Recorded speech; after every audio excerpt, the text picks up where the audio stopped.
Alhamdulillah, sallallahu alaihi wasallam wa ala alihi wa sahbihi wa ala sahabatu al-mukarramun yang kita muliakan, Bapak Wali Kota Medan yang dalam hal ini diwakili oleh Bapak Haji Farid Wajidi, sarjana hukum, beserta seluruh unsur SKPD Kota Medan yang kami muliakan, yang mohon maaf tidak kami sebutkan satu persatu. Bapak Camat Kecamatan Medan Area yang kita muliakan, serta seluruh musbika kecamatan, Bapak Kepala Kantor Kementerian Agama Kecamatan Medan Area beserta seluruh aparat, tuan-tuan guru kami yang kami muliakan, tokoh masyarakat, tokoh adat, bapak-bapak dan ibu-ibu, para jamaah, terutama Nazir Masjid Al-Muslimin. Bapak-bapak dan ibu-ibu sekalian, alhamdulillah, doa kita telah dimabulkan oleh Allah Subhanahu wa taala, di mana kita berdoa, ya Allah, berikanlah saya usia panjang sehingga bisa bertemu lagi di Ramadan yang akan datang. Itu doa kita setahun yang lalu, dan alhamdulillah kita masih hidup lagi. Kalau tentunya mungkin sudah ada jamaah yang berkurang. Kalau pengalaman saya di masjid di sana komplek Al-Barokah, 3 orang setahun berkurang. Saya tidak tahu di sini berapa, tapi terlepas dari situ, mari terus berdoa. Mudah-mudahan kita jumpa lagi tahun depan. Amin, amin ya Rabbi bersalim. Bapak dan Bapak Ibu sekalian, alhamdulillah pelaksanaan Ramadan tahun ini cukup meriah. Sekarang sedang terjadi Olimpiade London di Inggris. Umat Islamnya pesertanya ada 3.500 orang. Banyak peserta olahraganya itu kalau bertanding juga berpuasa. Pemain bola Maroko misalnya berpuasa juga, akhirnya kalah. Lemas. Alhamdulillah, mereka di sana berpuasa itu 18 jam. Jam berapa sekarang? Belum jam 9, berada di sana belum berbuka.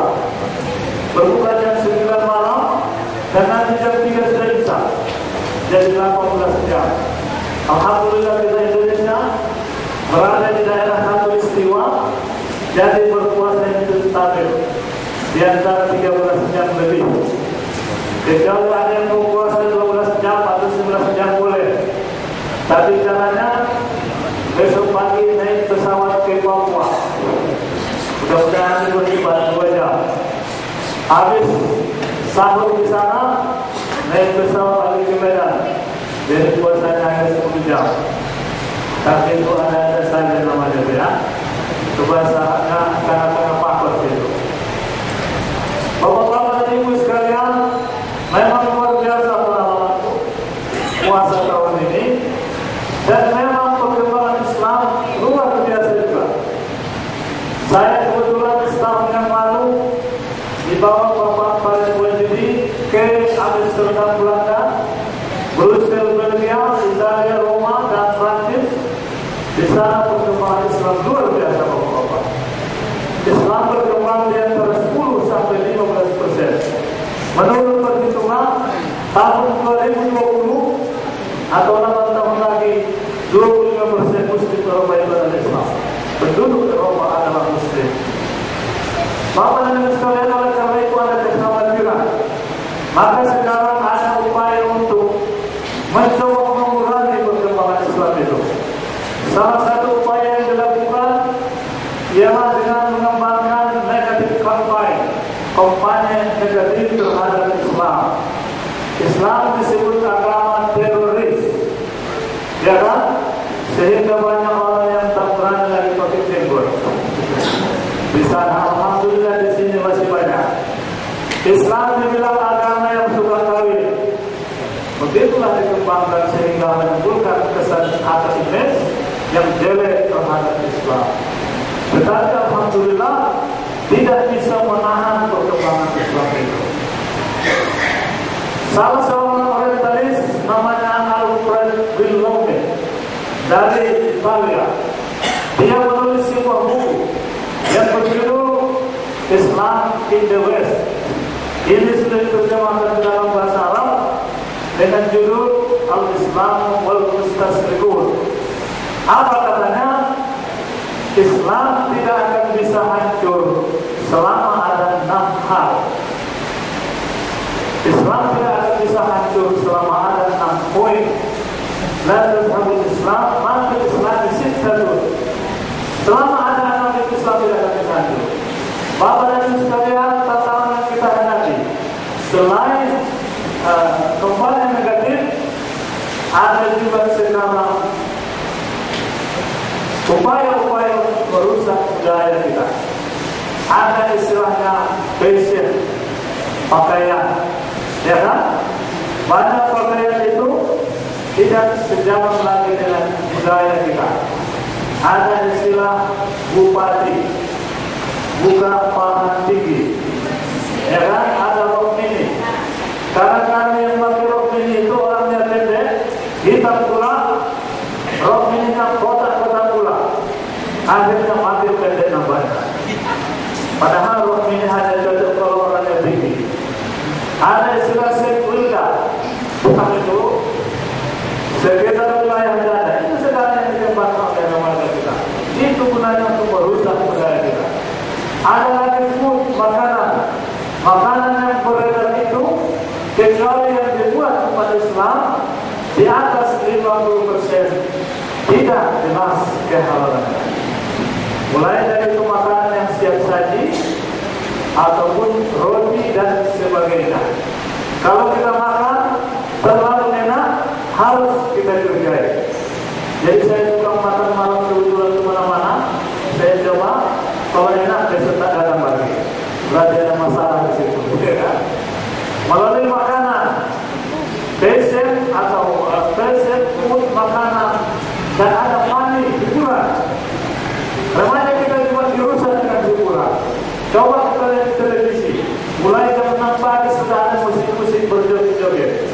Sekarang ada acara sabur, pakaiannya laki-laki pakai perempuan, ya kan?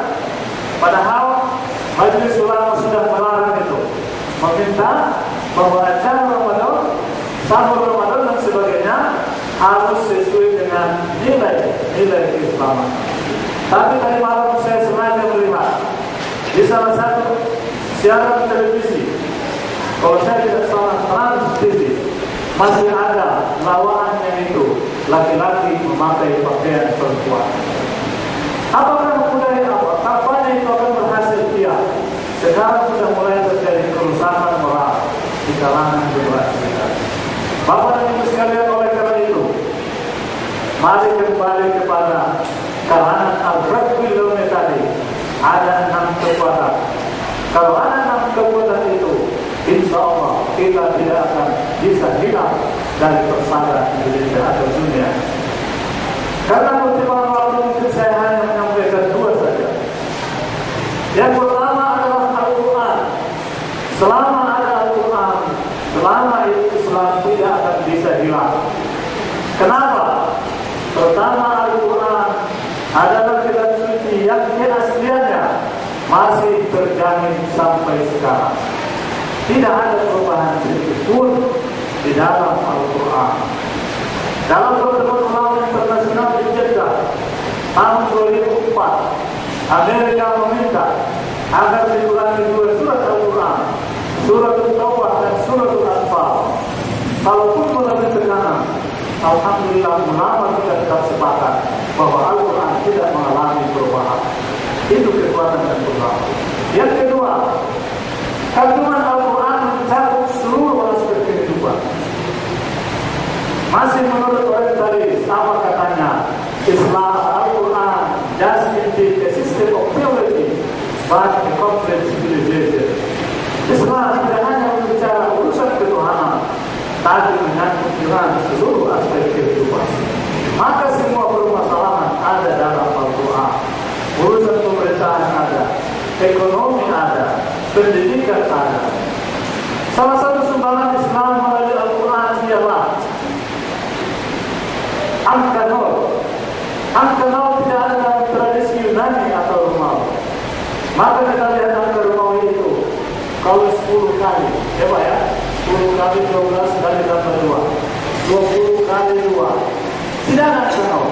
Betapa sulitnya mengadakan perhitungan. Tapi Al-Quran Islam datang dengan ulamanya, ilmuannya Al-Khawarizmi, menampilkan angka baru dalam dunia matematika, yaitu angka 0. Maka angka 0 itu dalam budaya barat disebut dengan zero.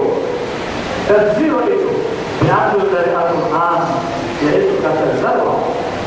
Faman ya'mal mithqala dzarratin khairan yarah. Alhamdulillah dengan angka 0 kita bisa mengadakan perhitungan secara mudah.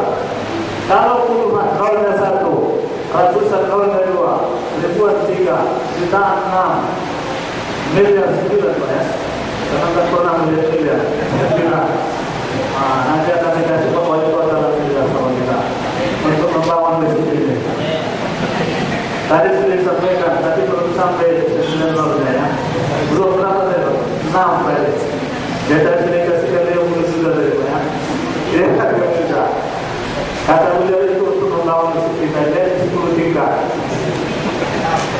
Jadi 0 itu adalah sumbangan umat Islam. Jadi karena itu kekuatan Al-Quran dia yang kedua adalah bagaimana mencari seluruh aspek kehidupan. Yang ketiga, maaf saya terburu-buru karena waktunya terbatas. Al-Quran adalah satu-satunya kitab suci yang bisa dihafal oleh umat Islam, umatnya. Di Iran ada seorang anak namanya Reza Muzaffar, usianya 4 tahun, bisa hafal Al-Quran. Di Turki, dia hanya butuh waktu 1 bulan menghafal Al-Quran. Itu di Turki. Ditanya, kenapa? Apakah makanannya Al-Quran? Dilihat ke rumah, ternyata bukan. Kelebihannya rupanya, ibunya itu sewaktu mengandung setiap malam membaca Al-Quran. Kalau ibu-ibu kita di Medan yang sedang hamil, setiap malam melihat dangdut. Dia sudah dilatih anaknya dalam keturunan nyanyi dangdut. Mulai dari judulnya alamat tak jelas, alamat palsu. Untuk mengaku alamat palsu itu sudah ditarik dari berdakwah, karena alamatnya sudah ditemukan.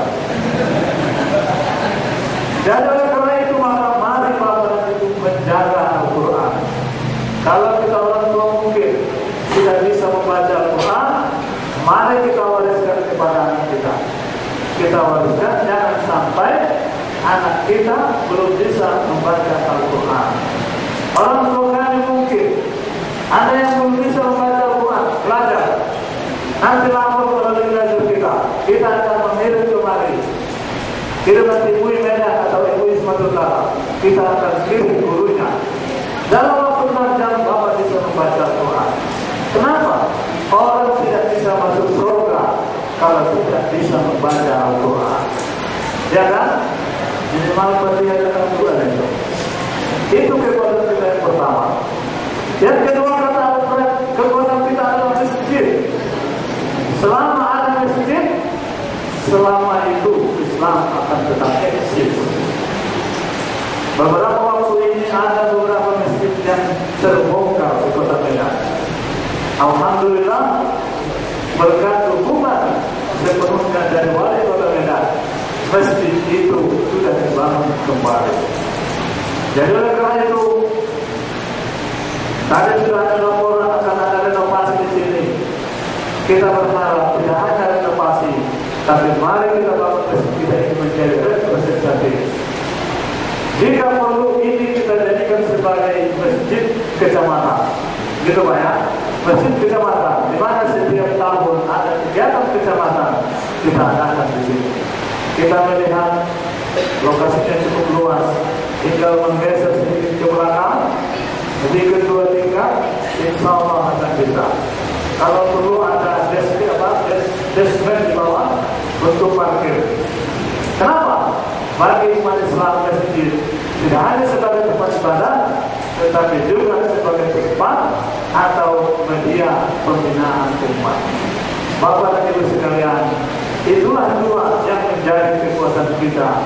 Yang pertama Al-Quran, yang kedua masjid. Bapak dan Ibu sekalian, tadi malam kami safari di kota Pematang Siantar. Kita cukup berbangga ada sebuah masjid di komunitas yang tidak sebanyak masjid, tetapi mereka bisa berkembang. Lalu kita mengapa sekitar masjid tidak bisa berkembang? Ini tentunya menjadi tantangan buat kita. Kata kuncinya adalah masyarakat di sini. Mengapa ada masjid yang terjual di Medan? Siapa yang menjual? Jamaahnya yang menjual. Ada kejadian. Ya, di sekitar hotel Emerald ada masjid. Kita tidak bisa jual apa-apa. Kenapa dibongkar? Sudah dijual jamaah. Coba, jamaahnya pun sudah berani menjual masjid. Begitu hebatnya mufakat mereka di situ. Jadi semboyan mereka yang penting pakat. Kalau kita pakat, masjid pun bisa dijual. Itu luar biasa mufakatnya di sana. Jadi kita berharap masjid ini jangan sampai terjual. Saya yakin kalau dijual mahal ini bisa menghajikan semua yang berada di sini. Bisa haji itu. Tapi jangan tergoda. Kenapa? Kita jangan memikirkan kita saja. Mari kita pikirkan generasi kita ke depan. Masjid Raya Al-Qasrus dibangun tahun 1900. Sekarang masih aktif. Dan kemarin kita 2012 kita canangkan membangun masjid baru yang tetap up to date 200 tahun ke depan. Saya kira ini pendapat kita. Bapak-bapak yang sekalian, terutama Bapak Wali Kota, Bapak Camat, bahkan wilayah bisa disampaikan. Mohon maaf kalau terlalu lama. Ya, kurang mohon maaf.